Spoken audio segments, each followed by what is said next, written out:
Hello, Warriors. How are you?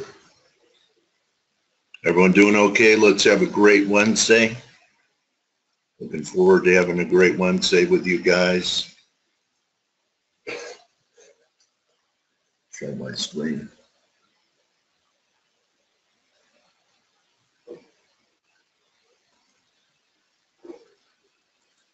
Okay.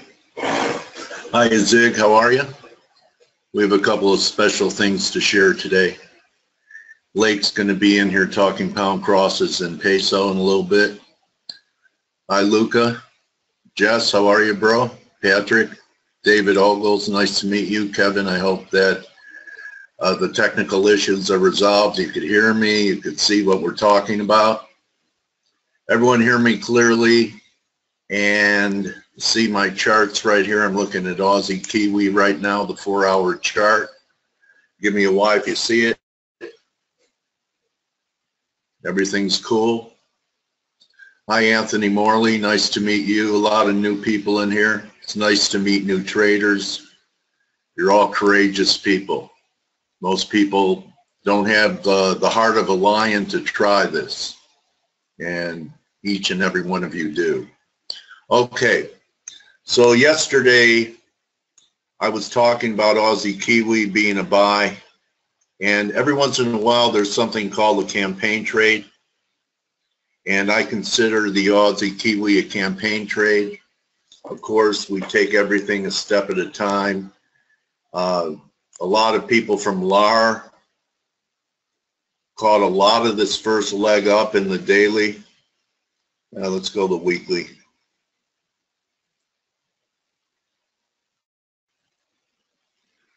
From here, you know, we were there and we thought we were going to have a right shoulder, and this looked like a right shoulder, and then we got another failure. So, you know, a lot of people probably, you know how technical analysts are? Sometimes they're technical analists. They get too anal about their technicals. But to me, this is still a lot of accumulation that took place here. And then Larians were here with me. People in LAR, we caught this breakout move, a majority of it. And then we even caught some counter trend action off a, you know, pretty classic 3-drive to a top formation up here. Okay, and when I was negative up here, I said we should look for equality. And we got equality pretty close to testing the breakout. Everyone see the blue line here? There's your breakout. Here's your test of the breakout. Shows better on the daily. Okay. Right here. This is pretty classic. Anyone take me seriously and nibble at Aussie Kiwi when we're trading under the 108 handle, about 107.60, 107.5. I know that Blake has a bullish bias in this pair. I think he's still sitting long with this pair. But I want to show you the potential of it. Okay?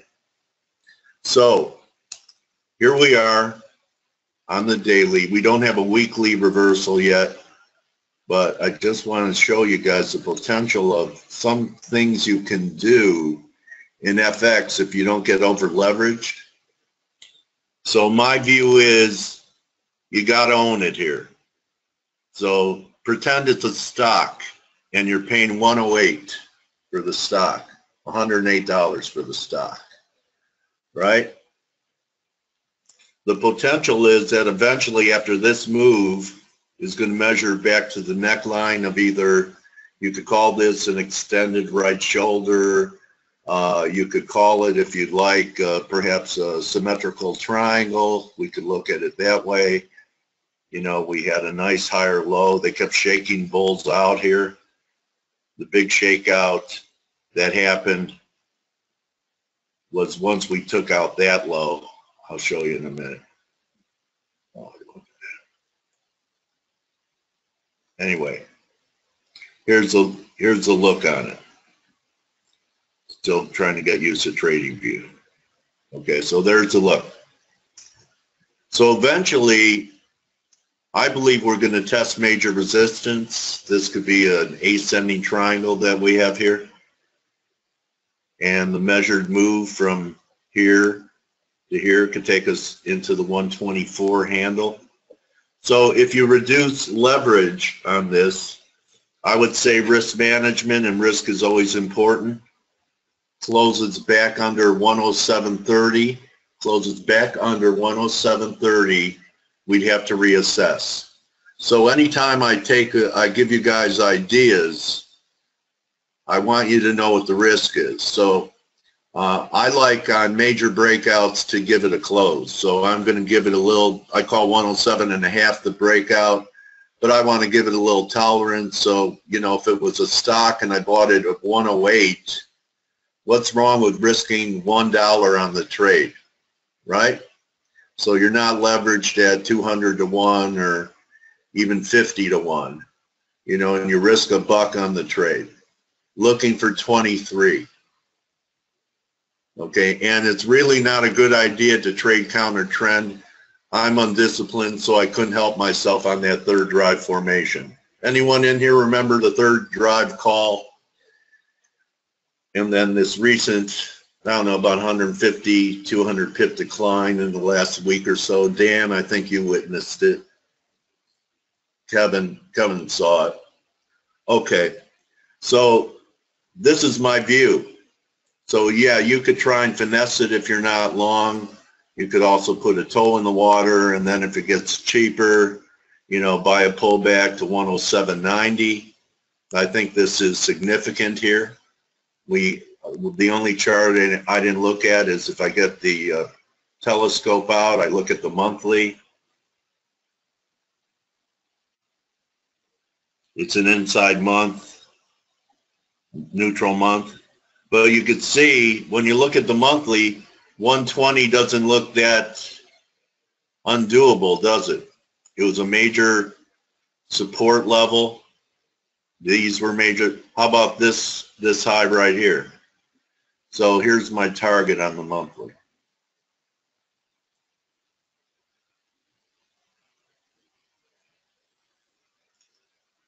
This high, this key high. So when you look for supply, you look left. That's where I think we could go. Hey, good morning, Dale. Hey, there you go. Hi, Blake. How are you?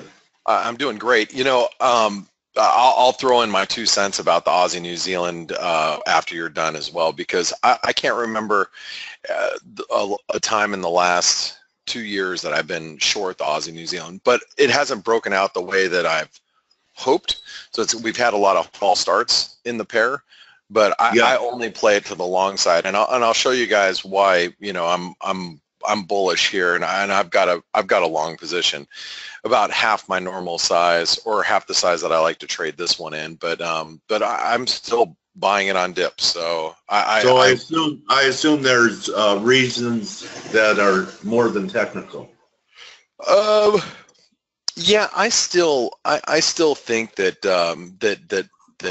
that the Aussie dollar has taken the brunt of the slowdown that we've seen in China, and I think that I still think that the Kiwi dollar's got some downside regarding China that hasn't been priced into it where it has been in the Aussie. I think it's making a long-term, you know, bottoming formation. It just hasn't had the rally that I would have expected by now. And that it's been, which has made it difficult to trade because, you know, I tend to get long on these dips like you're seeing right now. I've been buying down here sub 108, but it has a very difficult time getting any lift. And so, you know, once we get above 110, I'll be more comfortable in establishing even a bigger position, because I'll know that we're, you know, making higher highs and higher lows at that point. But from a technical point of view, but I still like it. And there's a big weekly trend line, and if you take that, you're looking at a month, right now? Yeah, I'll put up the weekly.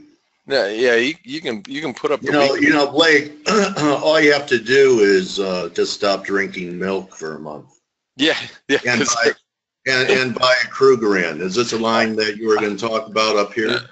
No, if you go from the highs back in 2011, take it all the way down, there's a trend line that goes all the way down. It's near that, I guess that's a 200 period moving average you've got there. It comes in around that. You'd have to actually scrunch up the chart a little bit more. And I can show you in a little bit. I want to let you continue to do what you want. I'm done. I've made my case. So, oh, okay. Well, I mean, I would reassess, like, if we start taking out the breakout, and I think this was pretty normal action. I think Greg might have said ABC down to the breakout. And that, you never know anytime you take a trade, but where you're wrong from here at under 108 is, on a closing basis, maybe 100 pips to have the upside potential. And I think that you probably think, I'm trying to be a mind reader here, I know you're biased in gold, and you could be right, and I'd rather have a correlation to gold like Aussie does than to milk like Kiwi does.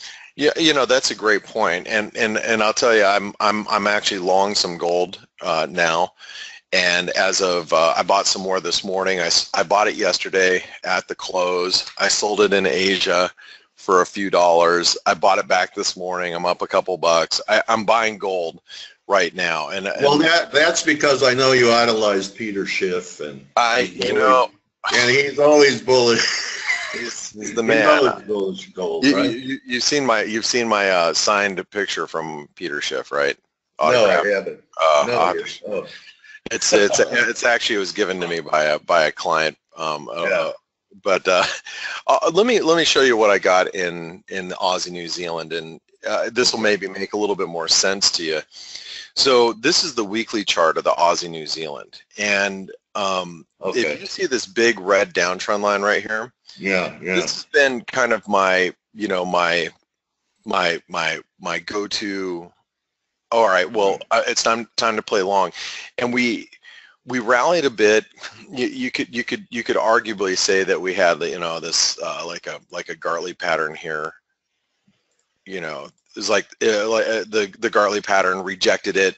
We got a pullback. Great. That's kind of bummed me out. Now find a bullish harmonic pattern from here. Well, what I'm thinking right now is that this is, if you look a little bit closer, we might actually have the makings of like a bullish flag, maybe pennant. Yeah. But more importantly, we're back testing this trend line, and you had a horizontal line, which I have the same, which is basically my risk. Your risk is below like 107.50. As long as it trades above 107.50, really not worried about being on the long side. But at this stage in the game, these dips down here, and this is a retest of these trend lines. The dips down here are worth, in my opinion, picking up. Now, what's really interesting about what we just saw today is we broke above this very minor. There's a trend line here. Let me get rid of this one. Yeah. So we broke above this minor trend line. Now we posted a higher high. You can see that on a 4-hour basis. So I'm comfortable being long. I've got, in normal cases, I've got a pretty sizable trade on right now, but it's about half of what I want to be on a full-size position for me, trading the Aussie New Zealand, which is a very, very, it's a pretty large position, but it's, I would say, large in normal standards right now. But I'm long, and as long as we stay above 107.50, I'll buy dips. Now, I was a little bummed out yesterday. We had to move up towards the 30s here. Mm-hmm. We failed again. By the end of the day, we were back below 108. A little bummed out about that, but I didn't waver. I'm still long, and I really want to start. Now that we're above this trend line, as long as we continue to grind up towards 108.50, I still don't mind being long. If you look at the Aussie dollar in particular, there's something that really kind of has my attention here. If you go over your charts, man. Thank you. I try to keep them pretty basic. Yeah, they're nice. They're clean. But at least you don't trade naked. Blake. That's all I can say. I don't. How do you know that? How do you know that for sure? Well, you don't. turned your webcam. You turned your webcam on last week. So. I did, but it was only late in the afternoon that I. You don't know what happened. All right, well, you don't know what happens at 6:15 in the morning here in Arizona. Yeah.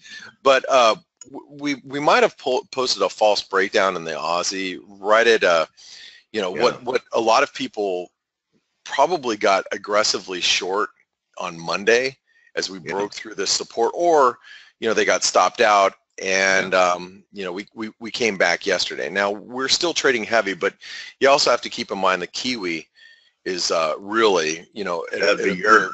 It's heavier. Yeah, and it's very vulnerable here. So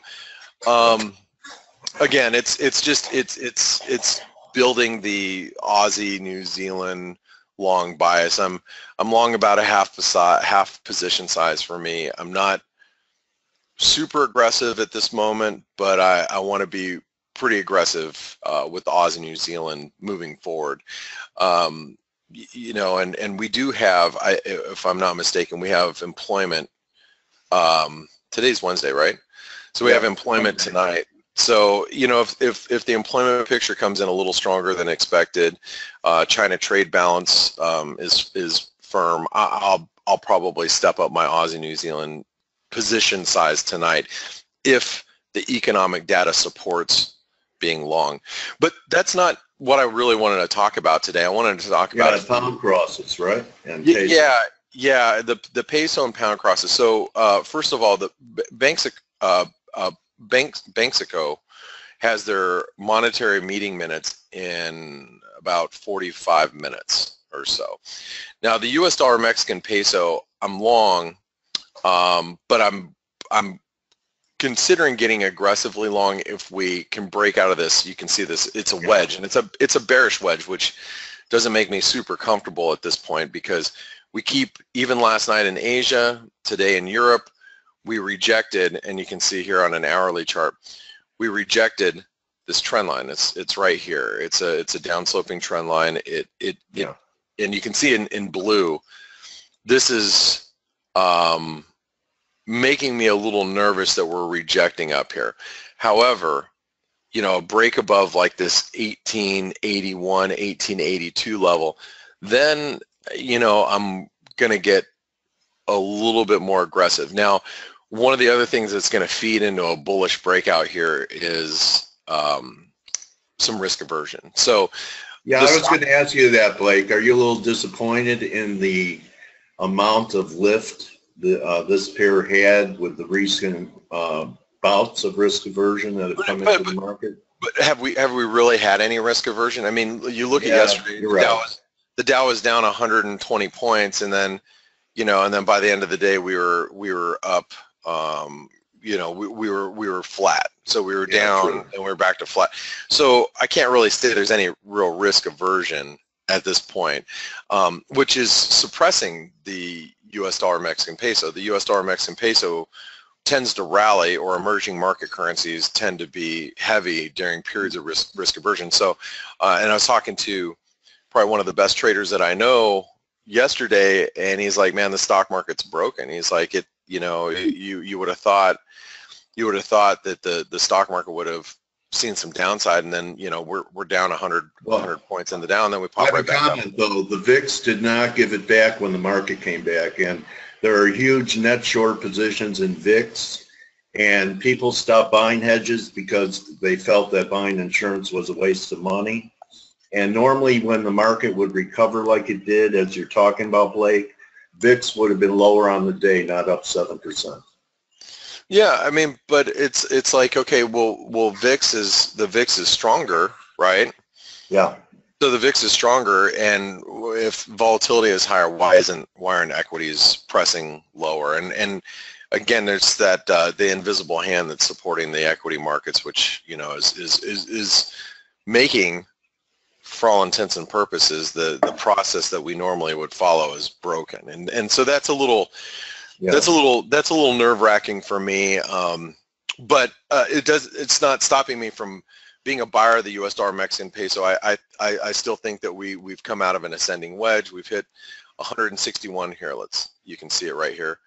161% extension. We're a little beyond it right now, but the fib levels to be surpass it a little bit or blow through them a little bit, it's to be expected. It's not like, oh, we're trading below it, so I'm definitely bearish. It's, we're hanging out around these important areas. So anyway, the US dollar Mexican peso, as far as I'm concerned, we're just in a very tight consolidation, and I am looking for an eventual breakout, and hopefully it is higher, because then I'll add to my position right now, which is moderate. I really want to be aggressively long, but I have to see us start posting technically higher highs, which we're not seeing right now. It's a lot of compression. It's going to be a big move when it comes up. I think so. And then one of the other things, and I thought I'd show you this. Let me see if I can pull this up really quick. This is the daily sentiment, and you can take a look at the peso. It's at 73 for today, and yesterday it was 75. The day before it was 77. Anything close to 80 in daily sentiment is considered, almost extreme, excessive, bullish. So people are very bullish the peso right now. Now, when we were shorting the dollar Mexican peso up here, and it was at, on inauguration right around here, right. The daily sentiment was like at 18, and anything below 20 is extremely. You have to look at it as a contrarian. People were aggressively. You have too much. You feel like you have too much company on this trade. Well, yeah. Well, they do on the downside now. So now that we've sold off, now you got everybody that is very bullish the peso, which means that it's bearish the U.S. dollar Mexican peso. Right. Which, I got it. As a contrarian, you start to think, okay, everybody now is lopsided, like they were lopsided. Right. Got it. Peso when the dollar peso was extremely strong. So it's almost the exact opposite positioning that we're seeing here. And that's one of the other things that keeps me, with a very skeptical about more downside, even if there is more downside, if we're met with further selling here. Where do you get those numbers, Blake? That was a nice display. It's a subscription. Broker? It's a subscription, and that we pay for annually, and so that's what I use those from time to time. It's whenever I start seeing things at extremes, I'll start paying closer attention to them. You intelligence gatherer, you. Well, that's what we do at ForexAnalytix. That's right. It helps us come up with conclusions on what we're going to do in the markets, and that's one of the unseen benefits that you have utilizing ForexAnalytix. Anyway, now one of the other things that and you could actually go back to this chart, and I want to just show you. Speaking of sentiment, if you look at the pound, the sentiment in the pound has been very low, 28, 23, 22 earlier in the week. I've been bullish the pound, not because of that, but I've been bullish the pound because of, I think Brexit's been factored in a lot into the pound. I think the pound's going to struggle for the next couple of years, but near term, I think the pound has started to show some signs of life, meaning that the cable or the pound in itself, not the cable, the pound dollar necessarily, but the pound can recover from current levels, and I think that that we might see 127, 128, maybe even in the low 130s, especially if the dollar relinquishes some of its recent gains. But what we saw here in the pound dollar, which I think is very interesting, is we had the pound break out of this triangle, stopped. Yeah. We hit a false breakdown right here. That was on the alert when it was coming back to the line. Right, when it was coming back through the underside of this trend line. Then we popped through resistance yesterday, which we sent out a couple alerts regarding that. Relative strength broke out. Now the pound looks pretty bullish here, and now that we're above this trend line, you got to watch the cable is at risk of making a move back up to 126. Now that in itself has me bullish the pound, but it's more what the pound crosses are doing. So let me take you over to the, well, I can start with the euro pound, which most of you are very familiar with. The euro pound has this huge, and I'm not short, which kills me every time I look at it this whole week. I'm like, why am I not short this thing? We have this huge head and shoulder pattern with the euro pound. One of the most highly liquid cross rates is the euro pound. It's kind of like trading the euro dollar. I mean, you take the pound and the euro and you mix it together, you've got one of the most liquid currency pairs in the world right here. We have this major head and shoulder pattern, neckline of this complex head and shoulder pattern, because we have a higher right shoulder than the left shoulder. Comes in around 84 pence. This thing is getting really close. I mean, if this breaks lower, especially below 84 pence, I have to believe that the pound is going to rally aggressively against everything, not just the euro, not just the dollar, against everything. I think that if we here, let me grab my pen. You know you have pens. Dale, you know that you have these available to you, right? Yeah. Okay. So if the pound breaks through here, the euro pound, that's going to bring in some, it's going to usher in pound strength all across the board. Okay, so that's one. Now, if you take this is one that's, I'm pretty long, and I actually want to be, I'm pretty aggressively long right now, that I've been building a long position ever since we've been here in the low or mid 170s, but now that we're above 180, this is a breakout. Relative strength, if you'll notice right here, is making a new high. Well, look at the compression of relative strength, and we're not overbought yet.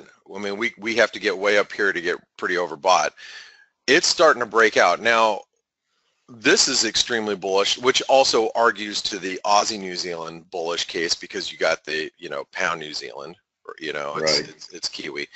So that argues that the Aussie New Zealand probably still has some upside too. So I'm expecting, mid 180s, maybe even as high as like 187, which would be like 161% extension of this move. So you can see the 161% extension right there. I would argue that over the next couple of weeks, that's possible. We're at 180. You get to 187. That's it's a 700 pip move. It's not small change if the breakout can hold. So what I'm more interested today is that we stay above 180. Yesterday we were down at 179.50. I've been long this thing since about 176. So as long as we hold it above 180 today, I'll probably add a little bit more, today or tonight in Asia. The pound Canadian is challenging this 200-day moving average. If we start to see some crude oil weakness, I think the pound Canadian can lift back towards like 170. We came out of this triangle, or this wedge a couple of weeks ago, and now we just need to get a nice solid move above this 200-day moving average. We may see 175 in the pound Canadian, but we do need to see some crude oil weakness, and then we also have the Bank of Canada rate decision here in about 30 minutes, which I will not be live on this webinar for, because I have to deal with my positions at that point. And then one last I wanted to go through with you is the pound Aussie. You can see the pound Aussie very similar to the pound Canadian. We broke out of this wedge again. You can see all these wedges. That this is a bearish wedge. It should have broken lower, or the risk was for a break lower. We're actually broke higher. Now we have the 200 period moving average. If you look at the potential of like the pound Aussie at this point, I'd venture to guess that prices between like 171 and 180, like 2, somewhere in this neighborhood, this is all doable. That's not unachievable. That's not unrealistic. You take, even this downtrend line is going to come in somewhere around the mid 180s. Probably 83 would be 38 or halfway back. Yeah. I mean, so getting a move above this 200-day moving average and launching somewhere up here, it's not unrealistic at this point. And you could see relative strength is broken out. We're not overbought yet. So there's a lot of upside with these pound pairs, which I'm long all of them. I'm not short the euro pound. I'm long the pound Aussie, pound New Zealand, pound Canadian, and I've been playing these on the long side for the last couple of weeks. But now they're starting to really show breakouts, and so now I'm looking at more of, hey, are they going to hold their breakouts? You know, are they going to hold their breakouts? Can I get a little dip to breakout points, like in the pound New Zealand down to 180, where I could add a little? And those are the questions that I'm asking myself now, rather than, yeah, because you know, it's very easy. Or let me take this. It's very easy to look at my positions right now and say, oh, well, let's just take profits here. But when you take a step back and you go, wait a second, they're really just starting their moves now, or, you know, here within the last day or two. They're really just starting their moves right now. There is more upside to them, and it's very tough not to take profits. Yeah, how do you overcome what I call first daylight syndrome? You know, it's tough. You know, sometimes I need to, you know, take a ruler and smack my fingers, you know, when I get that desire to trade. How about just taking off a small piece? Well, you can, but like for me, I've only got like half to 3/4 size positions. So I see. Okay. I'm looking to add versus looking to sell. So because I don't trade full-size positions most of the time, just getting into something, I try to work myself into a position. So it is very difficult to sit in a position when you're up, you know, 400 or 500 pips, not to take profits, but instead, that's a great lesson. Yeah, but instead have the mentality to say, okay, I actually need to press here and make and take a bigger position. It's difficult, and it's not easy. Usually the hardest things to do, Blake, are the right things to do. Yeah, that's right. I mean, you know, life isn't easy, and neither is trading, right? Yeah. So, okay, yeah. And one last thing, Dale, and that I wanted to give you before I go, I'll tell you, I'm long gold, and I'm no Peter Schiff fan, and I'm definitely no gold bug, but you know, gold really, for all intents and purposes, screwed a lot of people this week. Yeah. And I'll tell you, I was, and I tweeted about this last night. I'm not gonna get rid of all these fibs. I don't want to screw up my charts here, but you can see just a couple of days ago, and I'll highlight it. Yeah. Okay, this is on Friday, right here. Yeah, I saw that. I was surprised it blew to new highs so quick. Well, yeah, exactly. And I was really tempted on Friday to be short because we failed at the 200 period moving average. You can see there's a 200-day moving average. A lot of resistance. We had this false breakout, reversal. Personally, I should have been short, and I didn't, fortunately. And I was thinking, okay, well, you know, I'll just short it sometime next week, talking about this week. Right. Well, yesterday, we blew past resistance. And there were so many people. I mean, you have to think about this, you have to think about this going back a couple of days. How many people shorted gold thinking, okay, my risk is very manageable here. You know, I can risk above 1265. Right. I don't. You could pull back to 1230, no problem. Yeah, I'll make $25. Yeah. And gold, that's a huge move, and it's easy. This is easy money. How many people were in that camp? But no, and I say that because it was the right setup. I mean, it was. I mean, it was the right setup. I can't argue it. I can't say that no, that wasn't right. No, that was a slam dunk in my mind. Got a short gold. I didn't do it. But they got all the stops. It was all classic. Yeah, exactly. They cleared out all the stops, got everybody short, and then yesterday we bounced past that resistance, and now here we are holding. And gold. Well, you know, Blake, yesterday was Passover, so even the gold passed over resistance. You're full of them, Dale. You are. I'll tell you. I give it to you. Full of them. And it's way too early in the morning for me to have a comeback or anything. Get up earlier then, man. Right. I guess 3 o'clock is not early enough. But if you look at gold on a longer term basis, this weekly trend line comes in around 1290, 1300. I'm going to tell you guys, if the tensions start to flare up, and we start to see some risk aversion, and we see these geopolitical concerns, we get above 1,300, and gold is gonna see 1,400 pretty quickly. I think above 1,300, we see 1,400 in very short order. It's been a long time, and I have to go back to. I'm thinking. I know we had some here in 2011, but I was thinking more like 2000, 2008, 2007. I mean, we'd see like $40 or $50 gold moves in a day. Yeah. I'd venture to guess that if we get above 1,300, you're going to see it some squeezing that will give you that type of volatility, that we'll start to see those 20 to 40 point moves in gold up and down as we squeeze past this 1,300.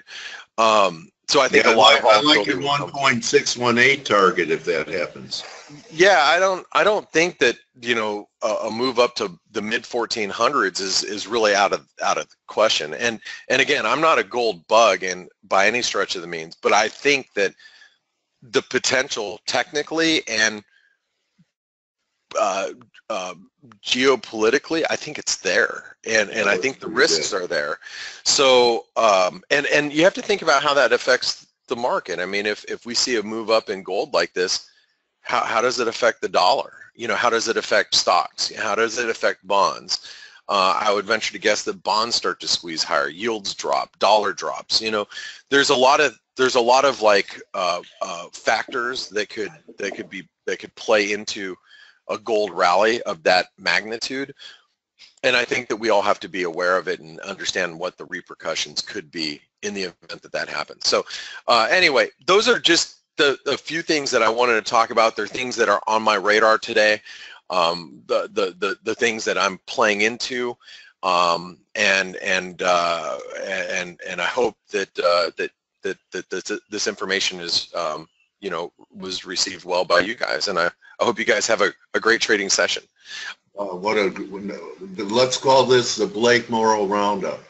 And, yeah, so some real great input, and you know, I learn every time you go over your work, Blake.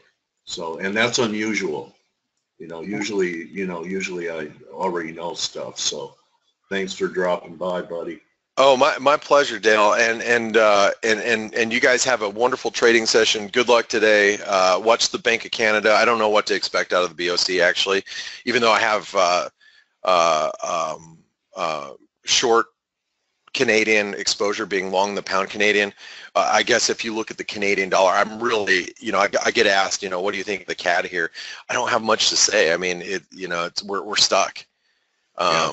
I can't, and I don't know if we're to expect too much out of the BOC. It'd be interesting to see if the Bank of Canada is going to start to look at, you know, maybe being a little bit more hawkish in their outlook, which, because of the Fed, might actually push the dollar Canadian lower. So, meaning the Canadian might strengthen a little bit from here. But I don't know. I don't know if it's too early to think that. I think it would help their housing market, suppress the housing market a little bit if they did start to be a little bit more hawkish in their rates. But hey, Steve. Hey, first of all, thank you for your input. It was wonderful listening to you even from where I am at the moment. Second of all, I need to say that USD CAD has been one of the most choppy pairs this year. It has made so many false breaks, and it has trapped people long at the wrong time and short at the wrong time, that it indeed is extremely hard to assess at the moment. The only sure thing is that a break below 133 is going to be in favor of the bears. That's the only thing we can say for now. That's why they call it the loony, Steve, because it makes you that way. Indeed. Yeah, for sure. Exactly. It's definitely it's tough to trade, and I think there's some support down here around 132.50, and I think if that starts to give way, we might see some Canadian strength. But I'm not really. I'd like to see it show its hand before me making an assumption what it's going to do. Listen, I don't know. Which is, yeah, you know, Blake, remember when you were young, wasn't it hard for you when people asked you about something to say, I don't know? Yeah, now I say I don't Huh? know about everything. Yes, it was. Yeah. Now people ask me, Blake, what do you feel? How do you How feel? about you, Steve? I don't know. It just doesn't feel comfortable having that come out of your mouth, does it? I don't know. But that's wisdom. To pretend you know is foolishness, but to know you Right. don't know is wisdom. Right. Now I say I don't know. Yeah. I don't know. You got me. The older I get, the more I know I don't know. Right. Exactly. All If right. I may add, buddy. in Thanks, FX guys. trade, we have the luxury of having so many currency pairs to trade. Just You're saying right, that man. the pair at the Yeah. moment is failing because I see no risk reward or no clear technical picture. So easily do. I mean, sometimes in the analysis overnight, I write that, okay, we see this, this, and this. This pair is mixed, but there are so many better market trades to take out there that you'd rather avoid this. It's as simple as that. It's not something bad. Thank you, Blake, by the way. My pleasure, Okay. guys. Have a great one. Dale, I just gave you over Got it, buddy. charts because I'm sure you want to take a break. Oh, yeah. Okay. Yeah. I want to do something special. It's a tradition. And I need to know if Hardianto is in the house. Is Hardianto here today? So, I mean, we got a great presentation from Blake. My stuff is, after I hear Blake, is just pretty good. And Hardianto showed early in the week he expected a third drive down in the guppy, and he got it. He got it. Everyone see this? Anyone remember the chart he showed? So we've gotten some nice looks from the community too. Looks like it's turning up here. Probably a buy. Dan Norberg, you are absolutely right. You see a man award. So Hardianto, I nominate Hardianto. We're a community. Any other nominations? You think you deserve it, Jess? Dan, you think you deserve it? Tosin's made some great calls. Okay, so Jess made money on the short side of the guppy too on Hardianto's chart. Okay, so you know what, Hardianto? This is a new award. I think you're going to like it. Zig, are you here? This was produced by Siggy Hardianto. I bestow upon you the first Face Award. We're all here to help each other out, edify each other. Isn't that true? So that's why, here's my math. The community, which is part of FA, plus FA, 1 + 1 = 11. Anyone agree with my math here? Okay. So I think there were a couple shares in here. Let me just scroll back a little bit.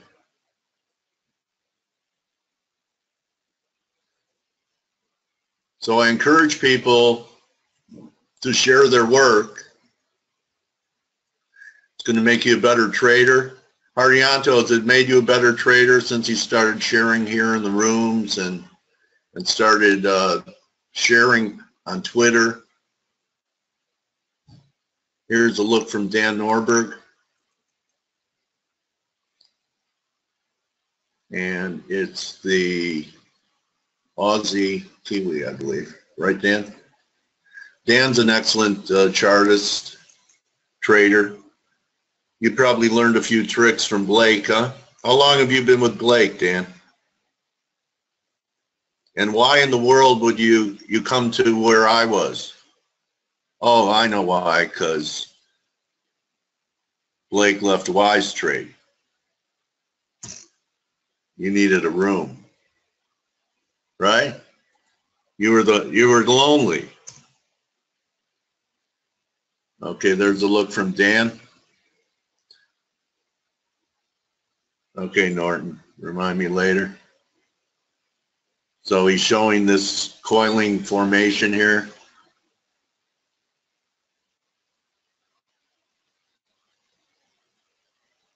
You agree with the math?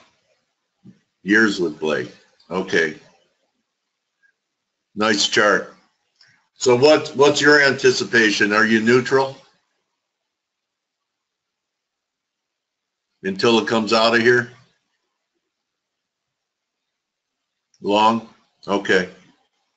So, you know, on the monthly, it'd be kind of a natural for, you know, some of the levels that Blake was talking about on the pound.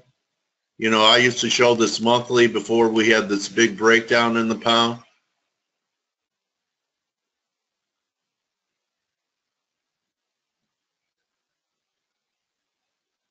Let me show you. And it had to do with a little RSI work. But that was the 08 low. Right?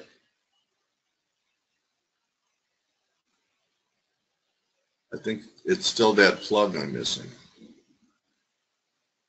Okay. So here was the 08 low. So be kind of a natural eventually if the pound is going to perform and recover for us to get back to the 135 low. What had me bearish and more bearish the pound than the euro was the monthly. What kind of low was this that we had in 09? According to my RSI stuff. What kind of low? Was that a confirmed low on that crash impulsive move? We moved sideways for years and finally took it out.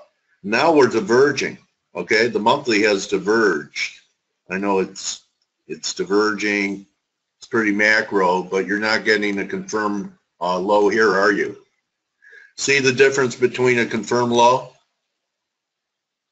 This RSI reading was like 18 down here after the financial crisis. So we've taken those lows out by quite a bit, 17, 16 cents, and we have a 31 reading here. You don't see it? On my audience view, it's showing it.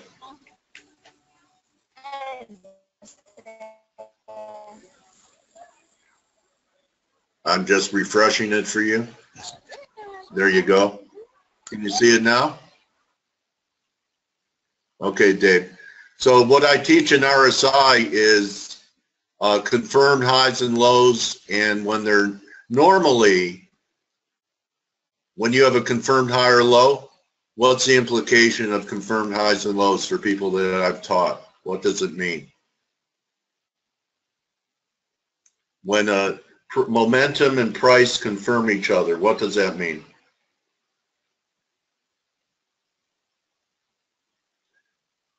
Well, to me it means that there's another higher low to come, because markets rarely peak and rarely bottom when they're confirming, right? So as a trader, it's actionable. So if I have a confirmed high or low, let's say I get a confirmed high, what should I be looking to do as a trader after a market and on all different time periods? As a trader, what should I be looking to do?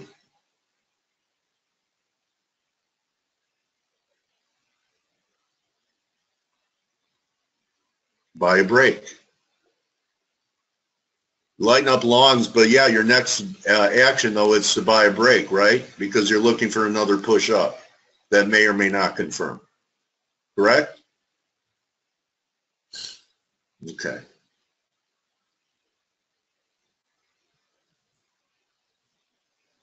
So this could be a spot to consider the pound down here if we get one more breakdown towards 460. This was a great call down here.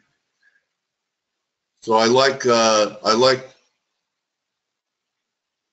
oh, Kaiser, thanks for sharing. Nice to meet you.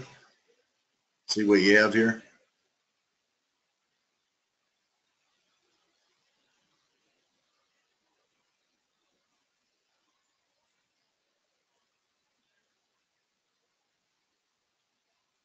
And we can all learn from each other, okay? We're all unique individual traders. We all have different viewpoints and perspectives. and someone may show me a chart that could end up being my best trade of the year. That's a nice looking chart, Keezer.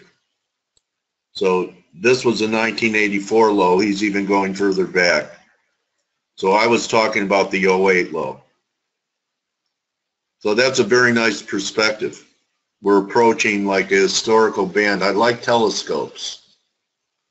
Very nice telescopic view, Kaiser Soze. What movie was that from?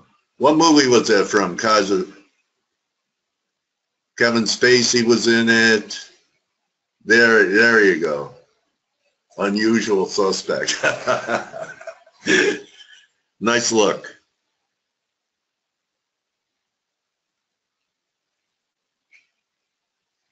Extra careful, UJ Shorts. This is from Luca. Okay, Luca, you get some great looks. Yeah.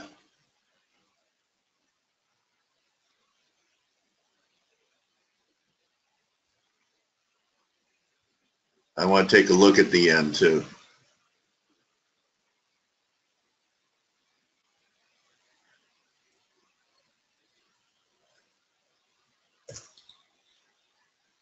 Luca's a great technician. Okay, so you're showing this the end. What's its red line? About 108. 108 there. We're getting closer. That's a nice contrarian perspective there.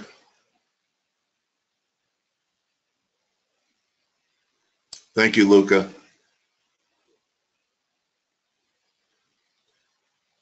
Here's something from Enrique Iglesias, a great singer.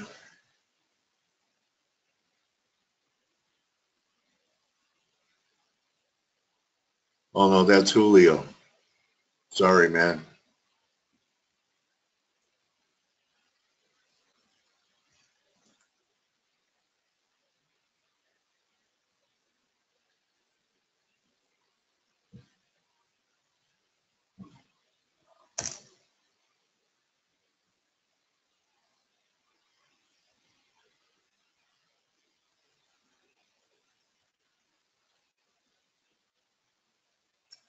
Euro yen, and I think this is where Tosin. So this is buying a breakout, a test of a breakout, and this would be a nice contrarian trade.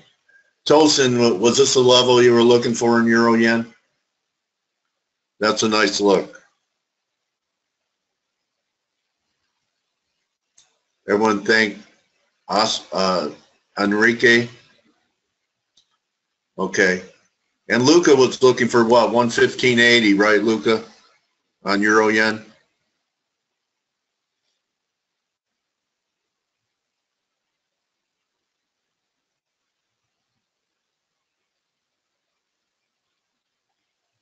I think there could be one more low in the yen here. But we might be getting closer to a reaction. It's still kind of confirmed here. But if they could start closing back above 110.10, maybe you have something.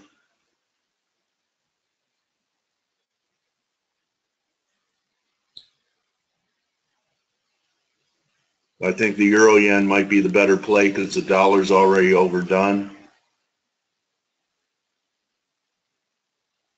There's Euro yen.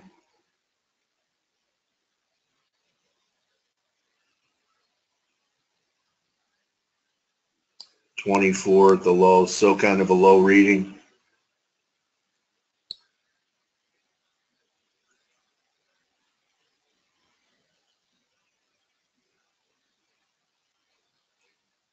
Good pop on my, there's nothing there for me on my RSI, there's nothing there for me in my RSI work. Does everyone see that? That I'm not seeing any real strong non-confirmations on different time frames. It doesn't mean it can't run. We're getting some headlines for Euro yen here being pushed out. You're a newbie? Well, let's take a look. We could all learn from each other. You know what? Do you like calling yourself a newbie, Morrow? Be honest with me. You do? Okay.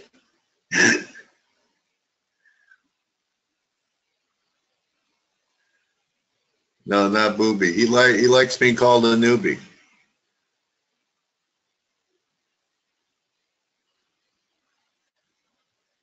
I like trader in training better. Newbie kind of sounds kind of like doobie doobie doo, but doobie doobie, doobie doobie doo, but doobie doobie. It turned out all right for strangers in the night. Anyway, that's what I don't like about it. So here's a newbie chart. This is the same thing. Morrow, didn't we just see your euro yen here? I don't see any divergence on it. This is the daily.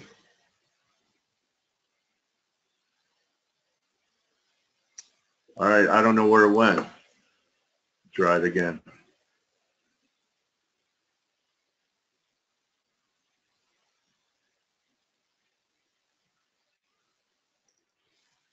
We're getting some more things pushed out here.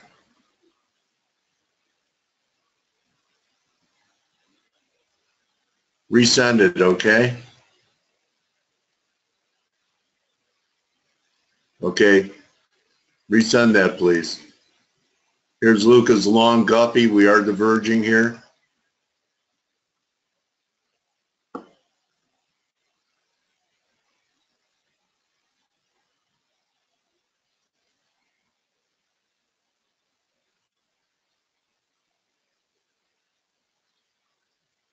You guys want to know what I think?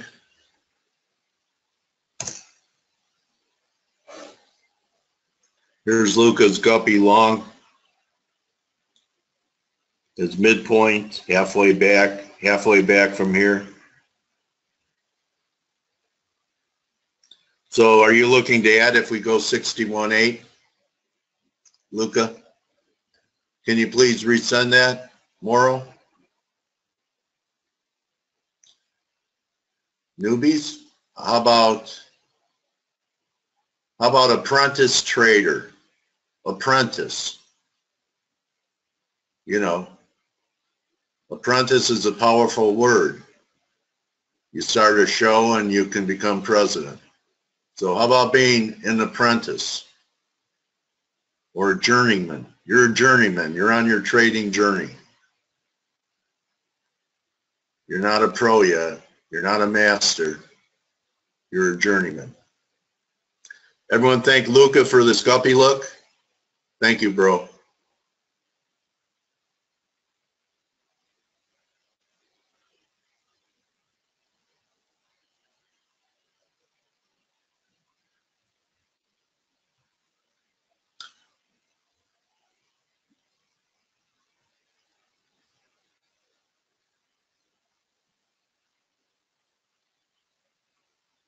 Still like this one.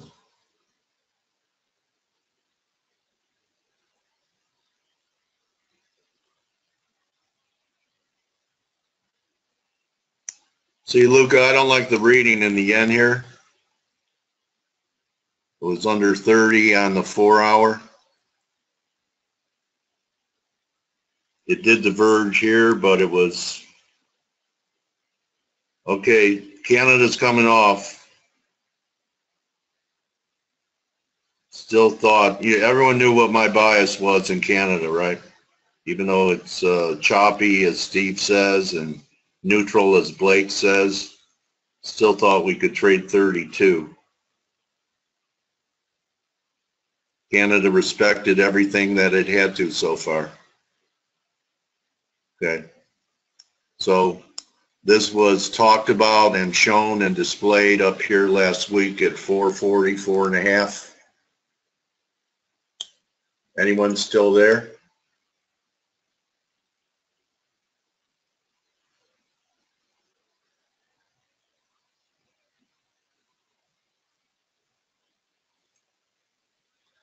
There was no reason to get out.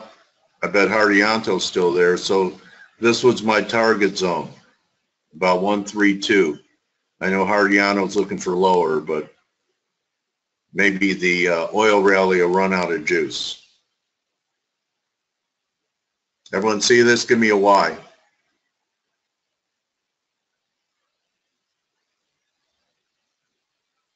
Oh, here it is. I'm so, Jess has an EJ long. I'm sorry, Jess, I was dabbling.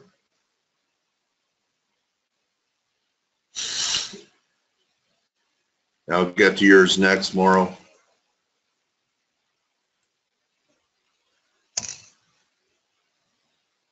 Okay, so we're at one of Jess's demand zones. As Jess has taught me, you look left for a demand zone. Hit his first demand zone there. Nice look, Jess.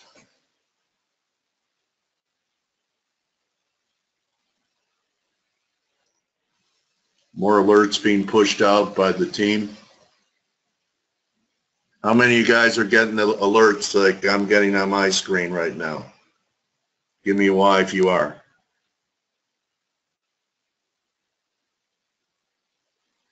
Bank of Canada in 2 minutes.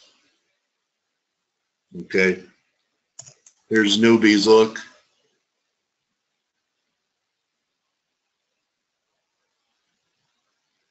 No ideas match your criteria. So that's what I got from you, Morrow.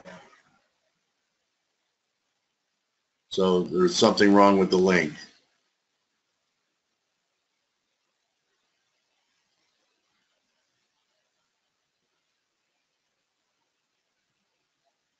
Thank you, Luca. Thank you, Jess.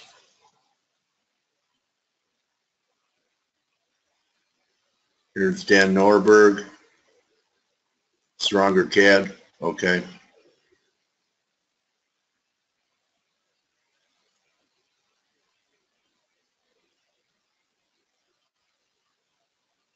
Thank you, Jess. Nice.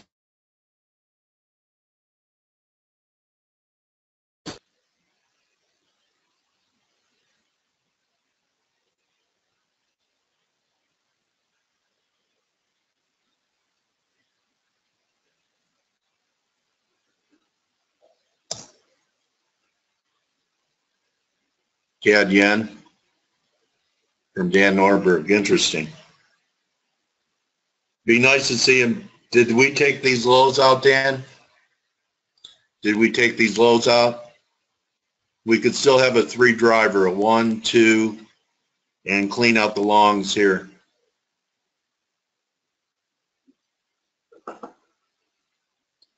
Everyone thank Dan for the look. Hi, Baki. I didn't forget you. Still short, still holding.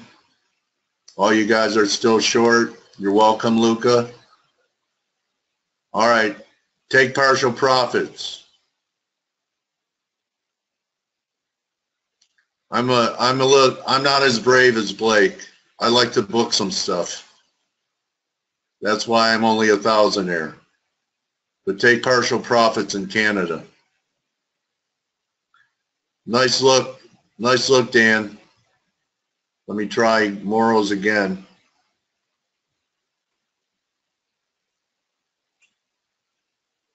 Who's enjoying today's session? Give me a Y. Thank you, Dan.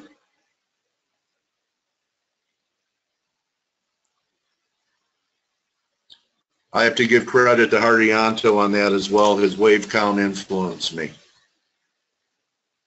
Okay, I think we've got it, Morrow. It's coming up. Yeah, you see the divergence. Nice. You got a nice little on the verge of a breakout. Nice look, Morrow. Yeah, one more low, Dan.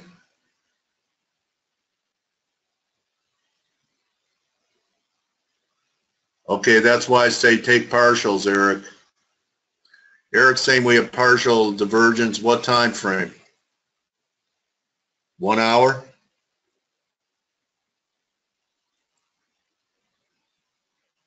It could be. It's one hell of a...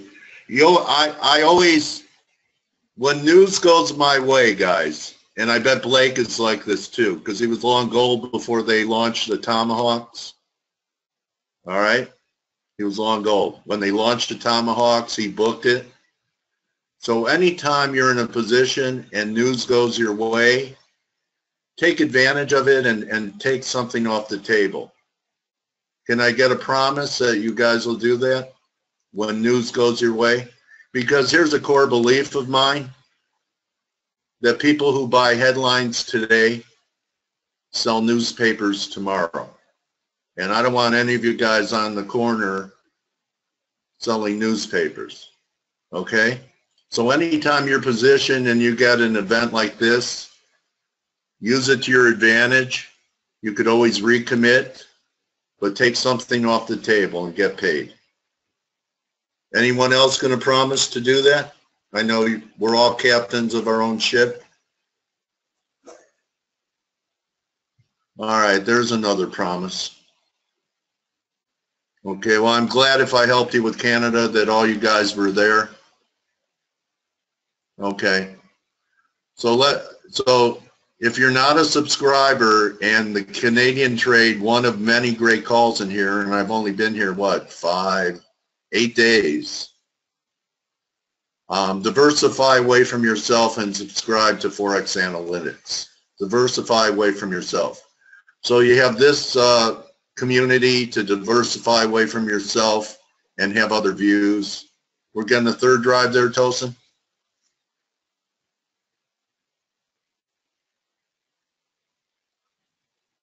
Okay.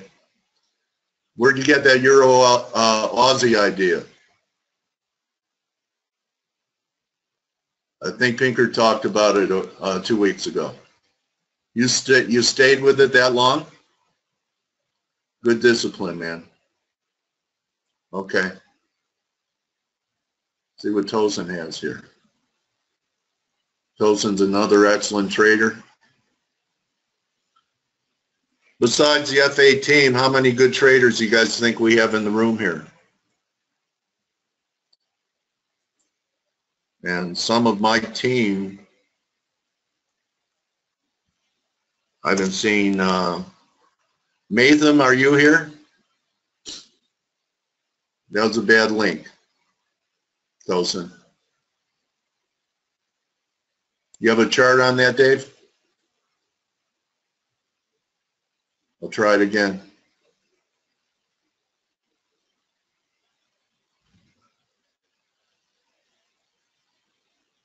That's okay. No problem.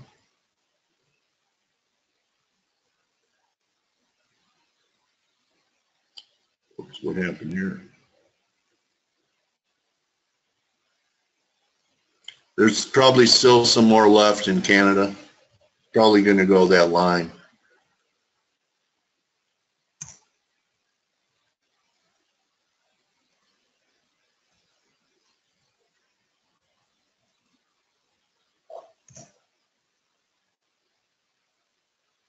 You're welcome, Kevin. I don't know why it's not working, Toast. I keep getting an error. Maybe I tell you what, I'll just do it this way. Well, some reason I can't copy it correctly. Maybe that'll do it. Okay, everyone who has to leave, see you tomorrow. Enjoy your day. It's a beautiful day. Go out and live life.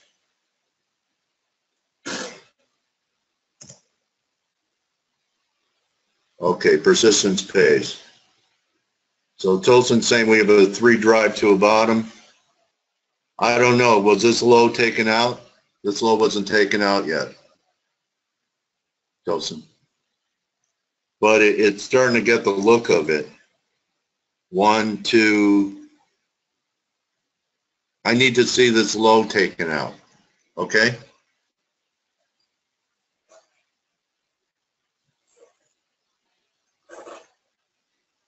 Okay, I'm going to take a quick break here. You know, I haven't taken a break all day. How about that?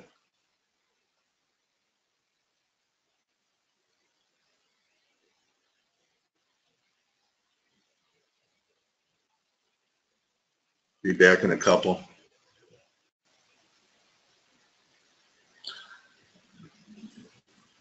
Canada near the lows. How many pips did you guys? Long wicks and hanging man intraday multi first warning sign. Okay.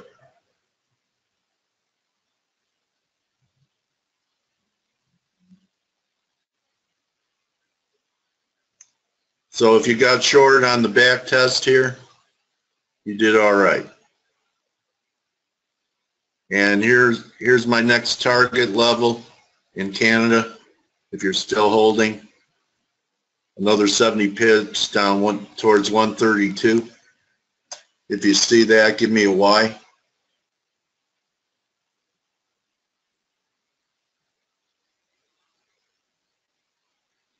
See that line?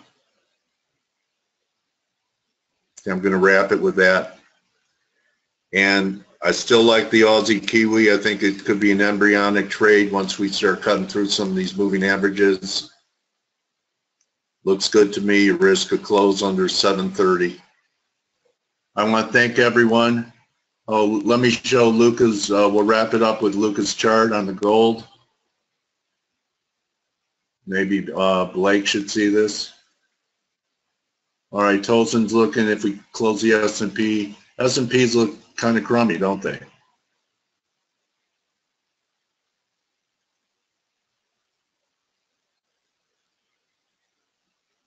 They're going to Blake's target. 2250 is Blake Morrow's target on the intermediate term. ForexAnalytix subscribers know that. Now you know that. The community knows that. Here's Luca's look.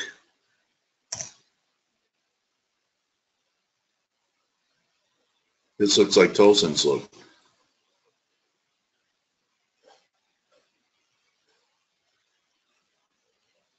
All right, let me try this.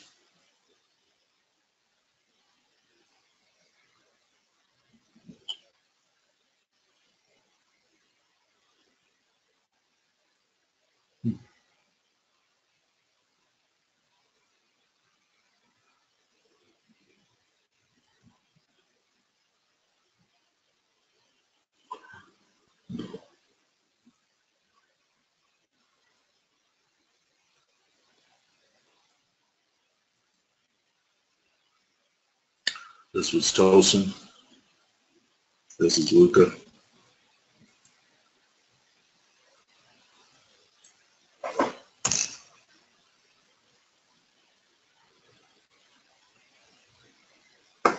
Okay. I think there's another shot up towards 1280. Take this target out. I don't know. I know you're seeing some red candles here. Thank you, Luca. Okay, Tim, you're very welcome. That's going to be a wrap for me.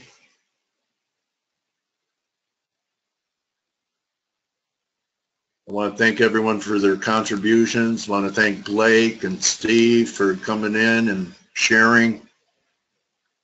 I do have a guest interview tomorrow. He's not real well known in the Twitter sphere, but he's a very thoughtful trader, guy, blogger. Yeah, Miad, that's right. Miad tomorrow. You follow him, Enrique? He's the boss? Okay.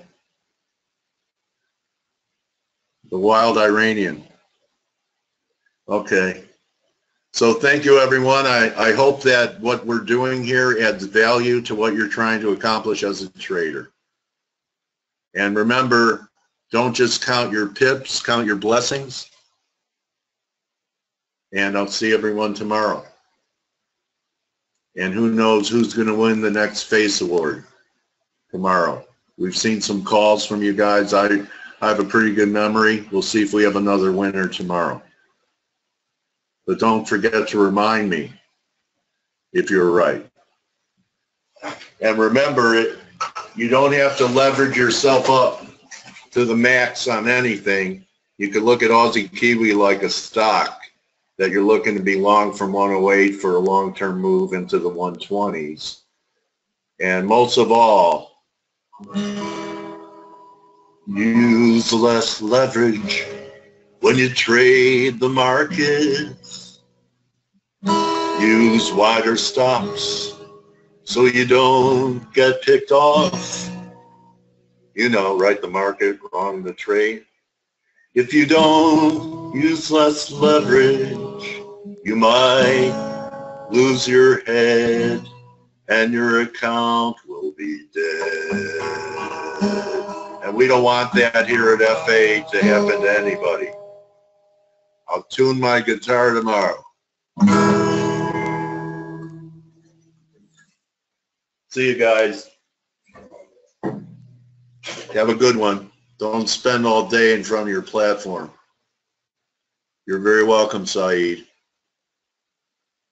You're welcome, BW. See you, Luca. All right, guys. See you, my Trading Warrior brothers and sisters, tomorrow. Okay, first FACE Award winner, Hardianto. Nice chart, Moro. See you guys tomorrow.